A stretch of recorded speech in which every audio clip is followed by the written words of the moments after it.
Hello guys, നമ്മുടെ ബോബിക്കുട്ടി രാവിലെ എണീറ്റായിരുന്നു കേട്ടോ. ഞാനിതാ പായസമൊക്കെ റെഡി ആയിട്ട് പോകാൻ നിൽക്കുകയാണ്. എൻ്റെ കയ്യിലിരിക്കുന്ന ഈ 2 100 നോട്ടുകൾ ഇന്ന് രാവിലത്തെ കൈനീട്ടായിട്ട് കിട്ടിയതാട്ടോ. ആ 2 നോട്ടുകളിലും ഒരു സ്റ്റോറി ഉണ്ട്. ഇവൻ എൻ്റെ നാട്ടിലെ ഫ്രണ്ടാണ്. ഫാമിലി ആയിട്ട് ക്ഷേത്രത്തിൽ വന്നിട്ടുണ്ടായിരുന്നു. അവർ നമ്മൾ പായസം വാങ്ങിയിട്ടുണ്ട്.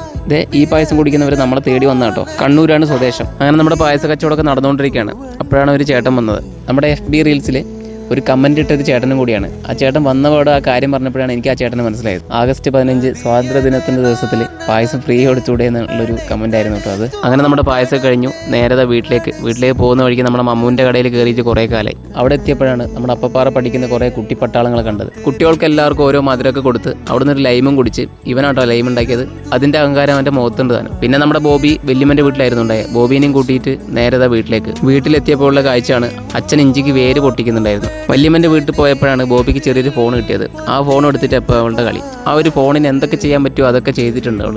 ഞാൻ വീട്ടിലെത്തിയപ്പോൾ ബേബിയുടെ പണി ഇതായിരുന്നു കേട്ടോ. നമുക്കൊരു ഇൻസ്റ്റാ പേജിൽ നിന്ന് കുറച്ച് അച്ചാറുകളൊക്കെ അയച്ചു തന്നിട്ടുണ്ട്. ഉച്ചഭക്ഷണം കഴിക്കാൻ വേണ്ടി എല്ലാം ഓപ്പൺ ആക്കിയിട്ടുണ്ട്. അവരയച്ചു തന്നിട്ടുള്ള അച്ചാറുകൾ ചിക്കൻ, ചെമ്മീൻ, കക്കയിറച്ചി, ബീഫ്. ഞങ്ങൾ ബീഫ് ഒഴികെ ബാക്കി അച്ചാറുകളൊക്കെ സാമ്പിൾ ചെയ്ത് നോക്കുന്നുണ്ട്. നമ്മുടെ ബേബി ആട്ടോ സാമ്പിൾ ചെയ്യുന്നത്. ബേബി സാമ്പിൾ ചെയ്യാൻ മിടുക്കത്തിയാണ് കേട്ടോ.